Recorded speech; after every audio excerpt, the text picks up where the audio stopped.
Assalamualaikum, kali ini aku mau share resep oseng pare tapi nggak pahit dan ini enak banget. Langsung aja yang belum subscribe, klik tombol subscribe dan aktifkan notifikasinya ya, biar nggak kelewatan video-video aku selanjutnya. Oke, langsung aja ke bahan dan bumbunya. Di sini aku punya pare 2 buah dan ini ukuran besar ya. Ini aku beli harganya 5.000, di pasar 1 kilo itu harganya 8.000. Jadi ini setengah kilo lebih. Lalu ada bawang putih 3 siung dan juga bawang merah sepasang 3 siung.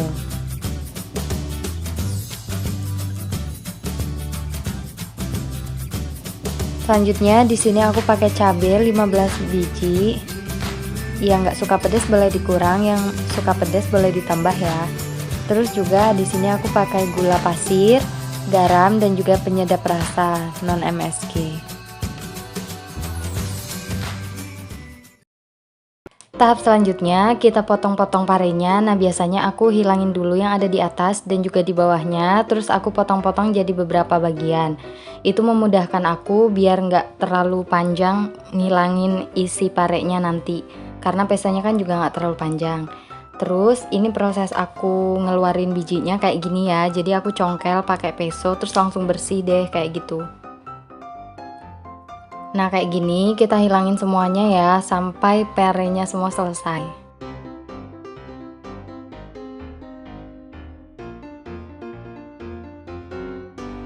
Oke, aku cerita dikit ya, bukan cerita sih, aku ngomong dikit ya. Jadi biasanya kalau misalkan aku nggak nafsu makan itu, aku masaknya itu pare, karena kalau makan sama pare itu tuh kayak enak banget gitu loh, terus nafsu makanku tuh jadi nambah. Nah, tips dan trik biar parenya itu nggak pahit dan enak banget buat makan aku kasih di video ini ya. Ini spesial dan ini benar-benar dari bapak aku, tips dan triknya ketika aku dulu pertama kali masak pare itu dikasih tahu. Nah sampai sekarang itu aku lakuin. Jadi tonton terus ya videonya biar nggak kelewatan tips dan trik dari aku.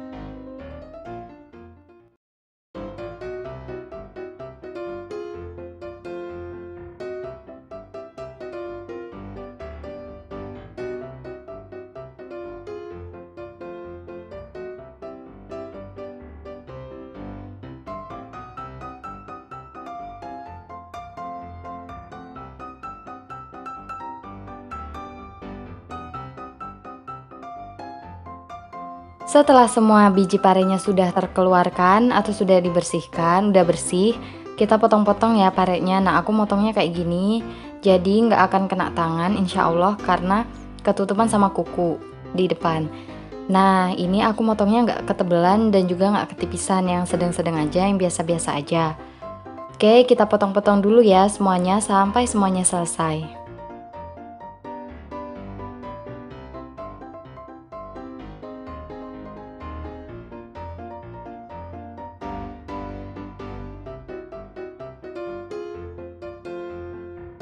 Oke, mengenai tips dan trik yang tadi udah aku bilang di awal, itu tersebar di beberapa menit video aku ya. Jadi nanti teman-teman gak bingung karena apa? Karena ada contoh yang aku lakuin di video itu.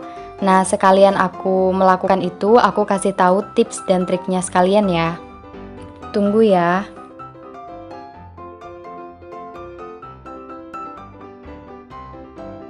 Nah, untuk parenya dipotong-potongnya nggak terlalu tebel sama nggak terlalu tipis. Jadi menurut aku kayak gini tuh udah sedang aja. Kita lakuin sampai semuanya habis ya.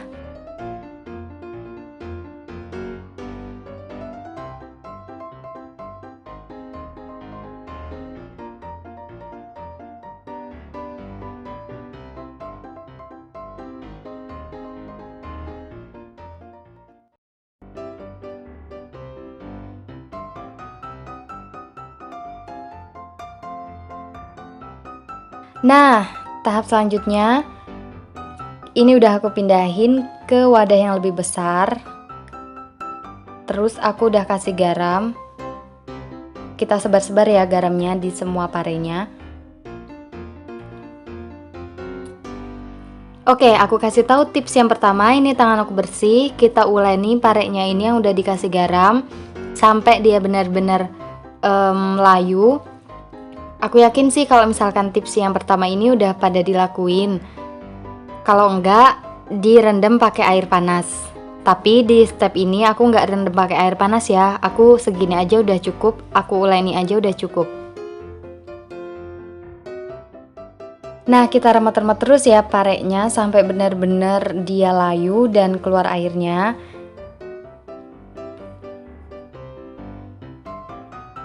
Nah, kayak gini. Layunya itu kalau udah kayak gini udah cukup ya. Nah, kayak gini. Ini udah cukup. Setelah itu kita cuci parenya. Nah, ini dia udah aku cuci. Setelah dicuci aku remes, aku benar-benar aku peres sampai airnya itu nggak keluar. Sebisanya aja sih.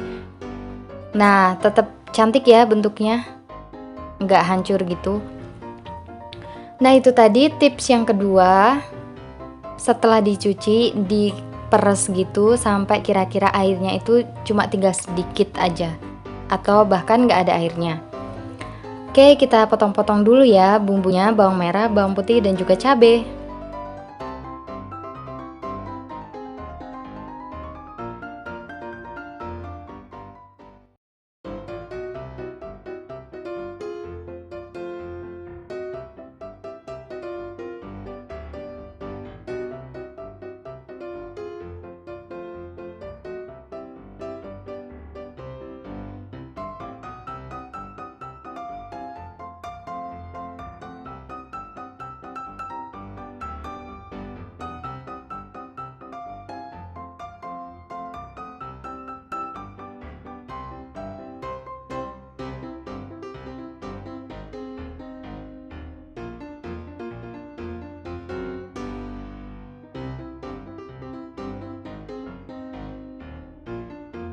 Oke, selanjutnya kita nyalakan kompor dan masukkan minyak. Dan ini tips yang ketiga ya, minyaknya agak banyak kalau misalkan masak pare. Iya, minyaknya dibanyakin ya kalau masak pare.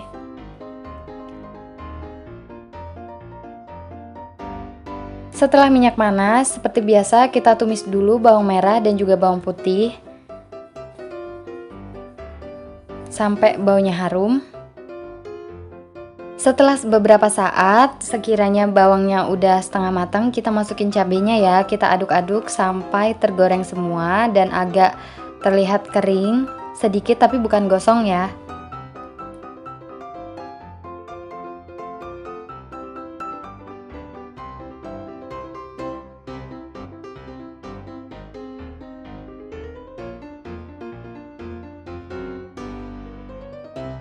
Nah, kayak gini ya kelihatannya, jadi agak kering gitu, tapi juga udah matang.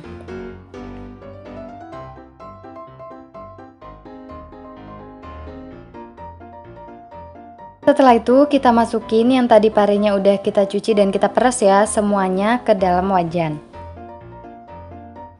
Nah, ini kan parenya udah masuk semua sesuai dengan tips sebelumnya. Minyaknya kan dibanyakin. Jadi setelah parenya udah selesai semua diaduk-aduk kayak gini sama bumbunya, sekiranya minyaknya kurang, ditambahin ya minyaknya.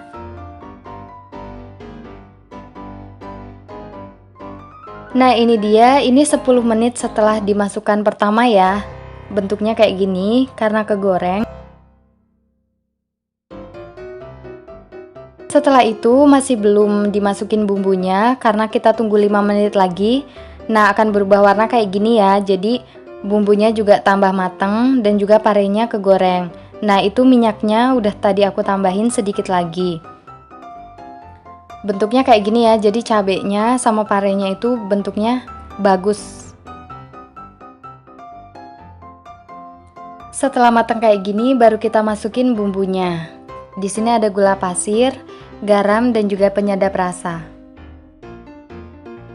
Tips yang keempat, pas kasih bumbu, gula pasirnya itu dibanyakin ya. Iya, tips yang keempat ini gula pasirnya dibanyakin karena ketika parenya itu udah pahit, kalau misalkan garamnya yang banyak itu malah tambah pahit. Jadi gulanya itu dibanyakin sedikit aja kok, nggak sampai yang rasanya manis gitu, enggak. Cuma porsi garamnya itu dikurangin, porsi gulanya itu ditambah ya sedikit aja. Dan tentunya bumbunya tadi kayak gulanya agak dibanyakin itu disesuaikan dengan banyaknya pare yang dimasak ya. Nah, ini udah matang, aku siapin dulu di piring.